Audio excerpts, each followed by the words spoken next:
Hello everyone, Big Red 310s here again to continue along the top 100 matches of the year. I told you I'd be back with more. I'm not finished with school. I know May 10th is the day, and depending on how I did on yesterday's quiz, it may be moved to May 17th, but we'll see.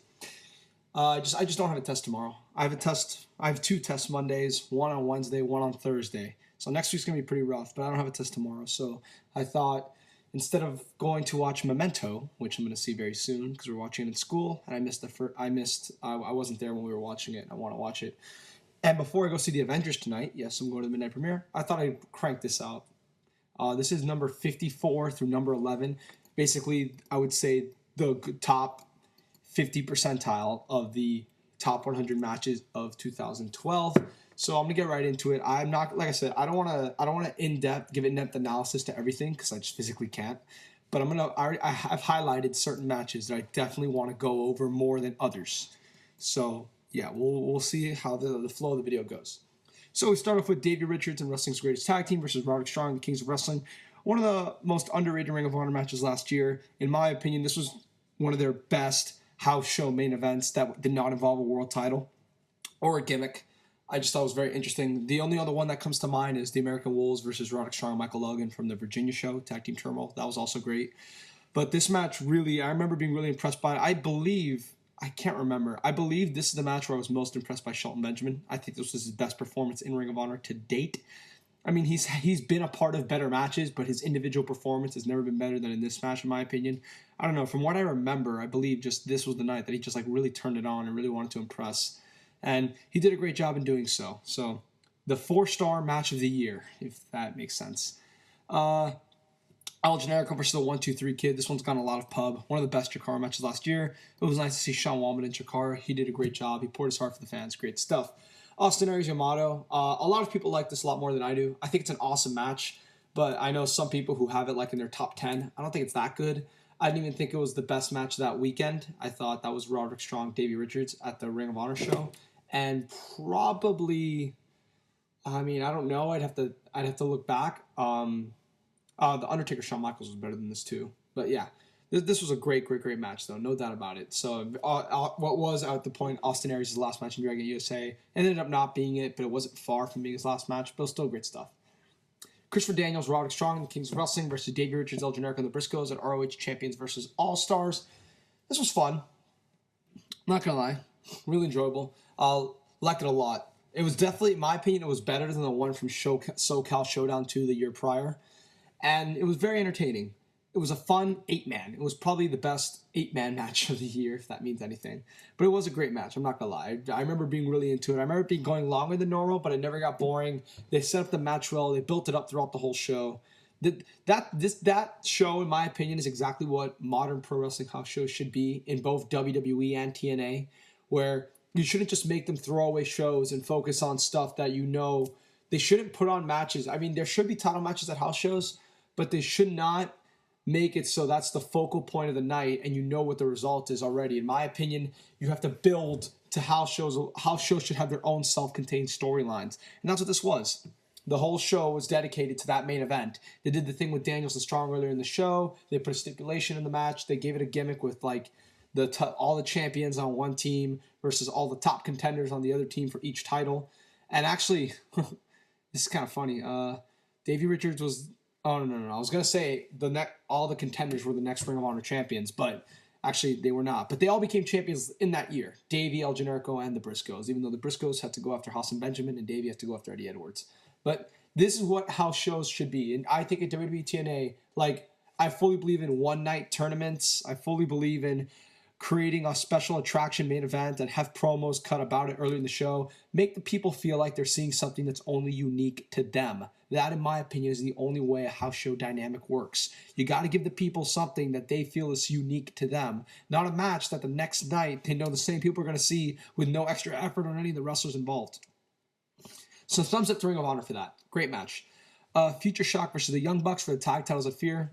Great match. Not really much more to say about it. You kind of can imagine how that one went. Great PWG match.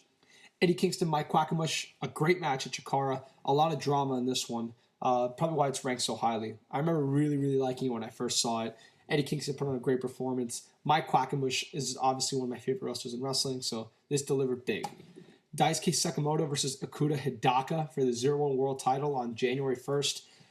This was great. I remember Sekimoto, if I remember correctly. I mean, I saw this match a year and a half ago, almost. I do remember really, really, really liking Hidaka's submissions in that match, and I do really liking Sekimoto's counters. I thought they worked really well, so that was great. Finley versus Sami Callihan at Evolve 9. A lot of people have already talked about this one. I don't want to go too much into it. No, it's an awesome pro wrestling match. You should see it. The Kings of Wrestling versus the Nightmare Violence Connection. The best match of DDT 4. One of the better PWG tag matches of the year. Very underrated in my opinion. Very, very entertaining match. This deserves some pub, but not as much as the next match does, because the next match I really want to talk about. Ronin, Gargano, and Swan, and Masato Yoshino versus Blood Warriors of Shima, Austin Aries, and Brody Lee in an elimination match at Enter the Dragon 2011. This might be, I don't know if it's the Dragon Gate USA match of the year. I'm looking through the list right now. In the future, you guys are looking through the list in the description box and telling me whether or not I'm right. But I remember really, really, really loving this match. And I remember thinking it was very entertaining. And I remember thinking it got Gargano over big time. This match to me, this match in my opinion was the match that got Gargano over. Yeah, the match with Shima helped. The match with Austin Aries helped. But this match, when you saw Gargano as he entered, when Gargano entered the building, he got a good pop. And the pop he got when he won was incredible. This is the match that, in my opinion, solidified Johnny Gargano as a main player in Dragon Gate USA. And actually, no. Oh, okay. There's one match ahead of it. But this match is the match that, to me, got Johnny Gargano over. It was a tremendous pro wrestling match. Austin Aries beat him the night before, and I was a little confused by that result. I was like, why would Aries do that? But it worked out perfectly here because they were the last two men in this match, and Gargano made him tap, and it just worked out great. They told a great story. The build was excellent. I loved this match. It's very underrated, and you guys should all check it out. Ronin versus Blood Warriors. Eddie Edwards versus Chris Daniels on Vortekz center stage. Great main event. Really, it's not as good as their other match, which we'll get to shortly, but it was still great. Kenta versus Yoshihiro Takayama, one of the stiffest matches I've ever seen, and it got a lot of pub, rightly so. This was the Noah match of the year for a long time. I don't know if anything topped it from Noah. I know. Okay, yes. One did. Well, actually, a few did. We'll get to those. Kings of Wrestling versus Wrestling Takes Tag Team again at Honor Takes Center Stage. Just a great title change. This is one of the best title changes I've seen in Ring of Honor in a while. It just came off like a big deal. The Kings of Wrestling were champion for a year, so the title change felt important. And people really wanted to see Hassan Benjamin win. And when they finally won, because Kings of Wrestling had gone through the entire division, Hassan Benjamin were their last opponent. So it really felt like a big deal. Like, finally, someone stopped the Kings of Wrestling. If only WWE knew how this logic works. Davey Richards versus Low-Ki. In my opinion, Low-Ki's best match since 2005, if that's not exaggerating. It's definitely his best match since he got signed to the WWE onward. I just really liked it. I love the dynamic of the kicks. I know a lot of people really didn't like it. I did. I thought it added to the match. It made for a decent story, and the match was super entertaining because of it. The flow of the match was just really excellent, and the shots were really stiff. But again, I understand that this match isn't for everybody, but this is, in my opinion, a great match. One of Low-Ki's only great performances on the indies, but a great match nonetheless. Daniel Bryan versus Sheamus versus Kane, Cody Rhodes, Wade Barrett, Sin Cara, Heath Slater, Justin Gabriel. You've seen this Money in the Bank match. Got kind of the match that kind of started getting Bryan over. And it was a great Money in the Bank match. Use of high impact spots really helped develop the match, like Sheamus and Sin Cara. That spot was just a really, really very effective match and making the match feel like something important. Guitar Suzuki, Eddie Edwards was another great Noah match. I know a lot of people don't like it. A lot of people don't like the time killing, as AMC and 1 referred to. I don't mind time killing. I really don't. The only time it bothers me is when I really can't enjoy the match anymore because I recognize it's gone on too long. And while this match didn't need to go 30 minutes, it could have gone 15. The 15 minutes that they added on, I enjoyed all 15 of those minutes. So, yes, the match didn't need to go that long necessarily. They overdid some stuff, but I was entertained throughout all the overdoing. So, in my opinion, it worked out fine. Would the match have been better, feel shorter? Yeah, but I still really liked what I got, so I can't complain. Great match. World 1 versus Naruki Doi and Ricochet in an Open the United Gate match at Dragon Gate USA Philly. Okay, I remember this was Dragon Gate USA's match of the year. This match was excellent. I'm not going to lie. also super underrated. This was the main event of the Philly show. This wasn't where Yoshino and Pac won the belts. That was at United finale. But this was still an unbelievable match. I remember thinking the dynamic of Ricochet and Pac was excellent. I was super excited to see their matches later in the year, but it kind of disappointed. But we'll get to those in a few weeks. Let's move on. Christopher Daniels versus Eddie Edwards. 2 out of 3 falls. I love this match. I liked it. I think I liked it more than anybody. I don't think anybody loved it as much as I did. I gave it a super high rating compared to most people, but I really enjoyed it. I thought the dynamic was great. The building of the falls was great. The pacing was excellent. The bump that Daniels took, while dangerous, added a lot to the match. And I just, you know what? I know I crapped on Christopher Daniels a lot. I got a lot of shit from my Christopher Daniels is overrated video. He proved me wrong in Ring of Honor, I will admit. Damn Ring of Honor, he really showed me something. And now, afterwards, I'm starting to realize how much I miss Christopher Daniels in Ring of Honor. He was always, you could always expect a good match out of the guy. And he always added something different to the promotion, I thought. And he was very talented. So, I do miss him. I am kind of mad to see him. I am kind of sad to see him not in Ring of Honor anymore. But he and Eddie put on a great match. This is their best match, in my opinion, of all their matches. Messias versus LA Park, a hair versus mask match at Triple Mania. This is I think this is the only lucha match I have on here. This match was awesome. If you're a purist, if you're a big fan of Puro, you're probably gonna hate this match. If you're part of the Puro love, the Puro forum that I sometimes visit, you're probably gonna hate this match. This is a lucha match. If you know anything about lucha, you know that the psychology is not always there, and they really the wrestlers go into a match thinking that the way they entertain the crowd is just by doing ridiculous spots, and that's what they did. But I understood. Maybe I'm the only one that can do this. When I know the intentions of wrestlers going into a match, I like to adjust my viewing to their intention because they're trying to create the match for me this way, so I will try to enjoy it this way. And I knew going in what it would be, and it was exactly what I thought it would be, but they made it entertaining. I don't know. There was definitely some no selling. There was definitely some overblown spots, but I was always into it. I was always really enjoying it. Maybe because it's something different, and maybe it's because it's the only lucha match I saw last year. I think I saw another one that didn't make the list. I didn't like that much, but I think when you only watch one of these a year, you can really I saw that whole show, but as far as popular lucha matches, when you only see one a year, I guess you can really appreciate it more for what it is, as opposed to if I saw probably every AAA show, every pay-per-view, I would probably not like this match as much. But because I really only watch Triple Mania and I don't really watch any other lucha for the year, I was able to really enjoy it. So I give the two men credit for what they were trying to do, and I enjoyed the match. Definitely a 4.25 star match, an entertaining match. If you've never seen lucha and you want to, this is probably a good match to start because it's not going to get much better than this. But you have to, like I said, going in, you have to know what to expect and just live with it because you know what you're getting. Just find a way to make it entertaining. Kojima versus Tanahashi from Wrestle Kingdom. I remember really loving this match when I first saw it live. It was excellent, I thought. I just thought the title change came off so well. I thought Tanahashi came off looking like a big deal, and I thought the structure of the match was a big part of that. It's not very popular, and I didn't like a lot of Tanahashi's title matches, but I really enjoyed that one. American Wolves versus the House of Truth Tag Team Turmoil. I referred to this earlier. Just an excellent, excellent house show main event. Jun Akiyama versus Suwama versus the Triple Crown title. Okay, this match gets a lot of praise. A lot of people think this is the second best match of the year behind Cena Punk. How do I say this? I loved it. I thought it was an amazing match, but I was not blown away by it. It was a great match, don't get me wrong, but I've seen matches that are better than that. I thought the structure was great. I thought the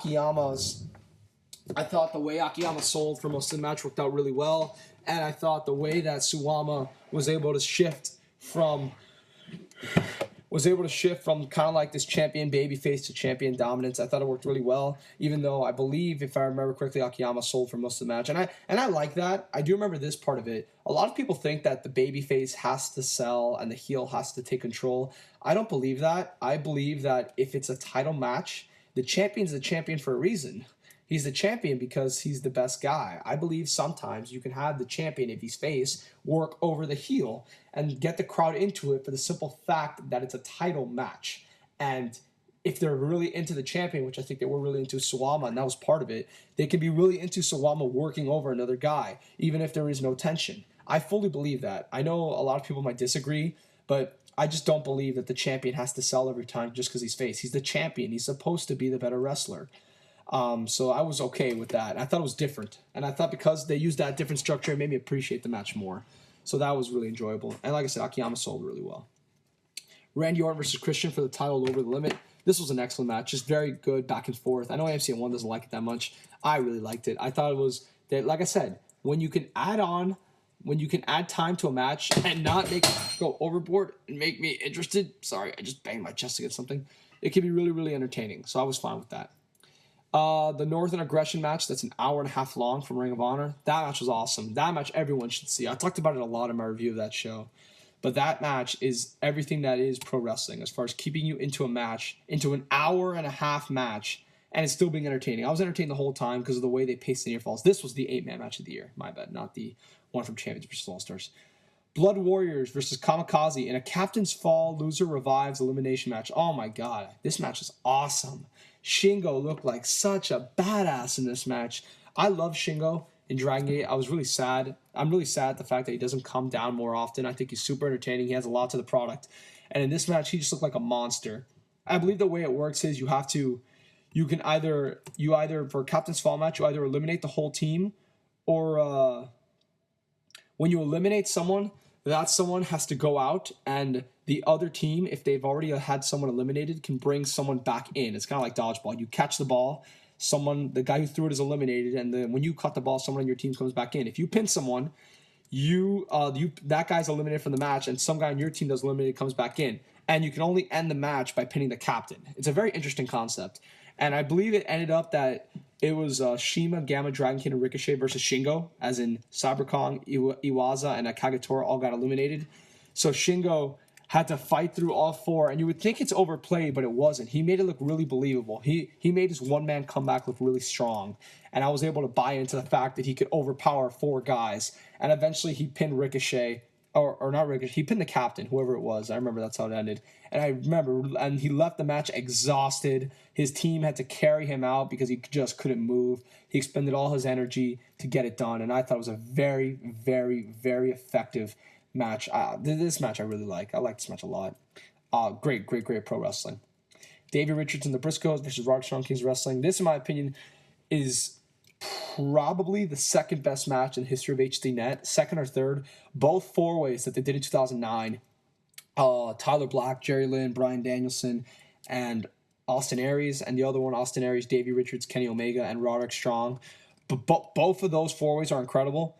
But this one, I would put slightly below them both. This was really excellent, really well paced, and it made for a great sign-off to HDNet. Drake Younger versus Scotty Vortekz in a dog collar match at Proving Grounds. This match is brutal, but I'll get into this feud when I talk about their next match, which is coming up. But no, that match was great. Colony Fist, King of Trios, great drama, great finale, great finish to the tournament. Really liked it. Davey Richards, Zack Sabre Jr. I talked a lot about this match in my review of this show. This was excellent. Zack Sabre Jr. selling was just tremendous. It really added a lot to the match, and it made the match flow really well, and it made you care about Zack Sabre Jr. Daisuke Sekimoto and Yujiro Kobayashi versus Manabu Soya and Ryota Hama. This match is awesome. The tension of trying to lift Ryota Hama worked really well. It flowed throughout the match, and the match was really entertaining because of it. This is the match where I remember watching it and thinking, Daisuke and Yuji are so fucking great. Because that's how impressed I was with this match. This was just super entertaining from start to finish. It went a good length, but they made it work. It was really good stuff.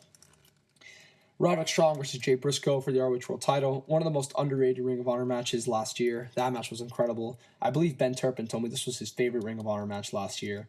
And I can totally understand why. Jay Briscoe's singles title defenses always usually go really well. So, excellent match. Edge, Ray, Wade, Big Show, Kane, McIntyre, SmackDown Chamber match. Awesome match. I remember a lot of people were really negative going into this match, thinking it would suck. And it was, as Trademark put it was a miracle. There's no other way to describe it. In my opinion, it was an Adam Pearce, Brent Albright-like miracle. It was a flat-out miracle. Mostly to do with Ray and Edge, and McIntyre had some good stuff in there too. But it came out so well. I remember being super entertained by that match. It came out great. There's just no doubt about it. It's just a miracle. Nothing more to say. Christian Randy Orton street fight. I know a lot of people that really don't like this match. I know typical ROH fan, I think, hates this match because Christian gets almost no offense. But again, and Christian was the champion, so maybe this was like different from what I was saying earlier. But he wasn't the bigger star. The bigger star was Orton by a wide margin.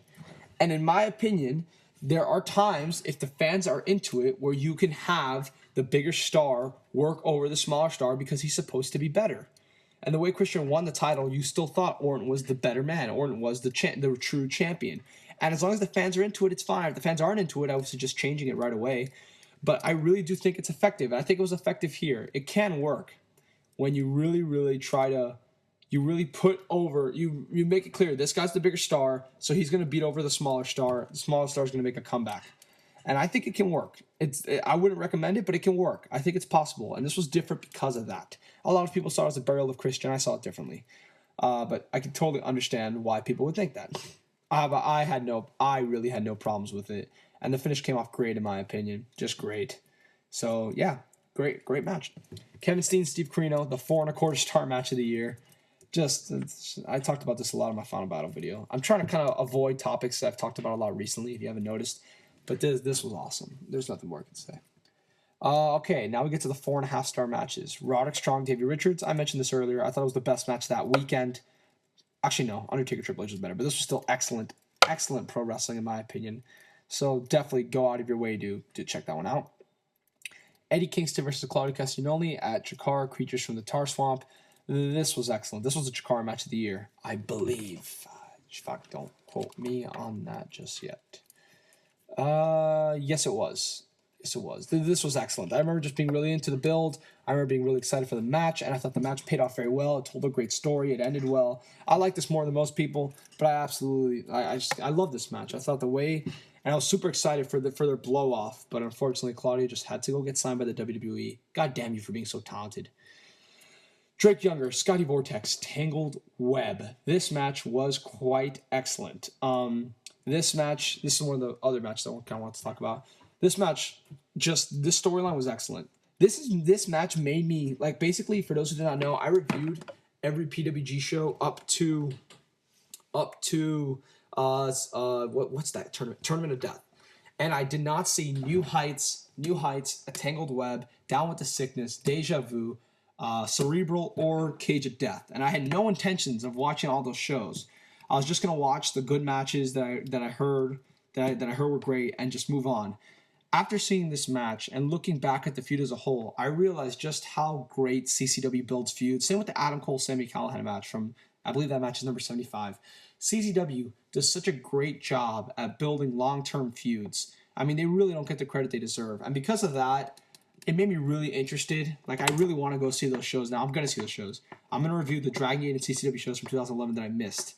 I'm going to go watch them because I was just so entertained by the way this feud progressed that I really do want to see more.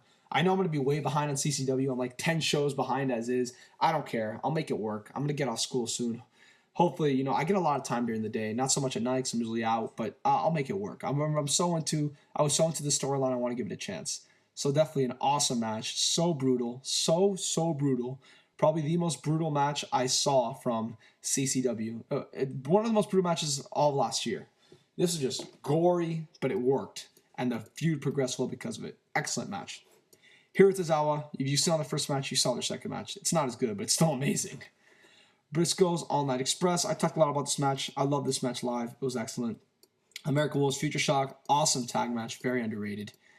Kevin Steen and Akira Tozawa versus El Generico and Ricochet. Excellent PWG match. Eddie Edwards, Chris Hero. I loved that match a lot. I was very sad to see it leave my top 10, but I loved it. I loved that match a lot. I think the storytelling and the building and the progression of spots in that match is quite excellent. Excellent. Doesn't get the credit it deserves. One of the most underrated Ring of Honor matches last year. All right, Seth Rollins, Dean Ambrose. This was amazing. I would talk more about it, but I kind of want to focus on another match that doesn't get as much love because the Seth Rollins Dean Ambrose match got a lot of love. It was incredible. It went long. The building was great. Dean Ambrose was excellent in that match. He's just really good at just his naturals. He's just a natural pro wrestler. I don't know how else to say it. He just knows how to get you to care about a match. And Rollins is always awesome. You know what you're getting from him. But Dean Ambrose he knows so well whether he's being a heel or he's building up to a near fall. He knows just how to get you to care. And that's why he's so great. That's why this match was so excellent because of it. For 30 minutes, you cared. And the action was amazing while the 30 minutes was going on. Now, Tomoaki Honma versus Masato Tanaka for the IWGP Intercontinental title. This match This match blew me the fuck away. I was absolutely amazed by this match because I had very little expectations going in. I mean, people praised it like a great match, but I saw some reports that some people didn't like it as much. And I gotta say, what the fuck were they smoking? Because this was absolutely incredible. Like, oh my god, I just remember being so into it. I remember being so into Honma, and I really wanted him to win because I didn't know the result. I really wanted him to win the title. I so badly wanted him to win the title. And when he didn't, I was disappointed. But this match, it came off so awesome. And it's like Brian Alvarez has talked about this. This was one of those matches where, like, 2/3 of the way through, you're like, this is a very good match, but I don't know. There's only like 6 minutes left, and I don't see why it's so great. And then in those 6 minutes, it blows you away. This match, the way it progressed, just the way it naturally builds when it gets. I think the reason why that is for Brian is because they in these type of matches they build it a certain way, and when they start executing the payoff, the build, even though you didn't realize it, is a big part of why you enjoy the payoff so much. But you might not realize it at first. I compare it to Breaking Bad because Breaking Bad is an amazing TV show.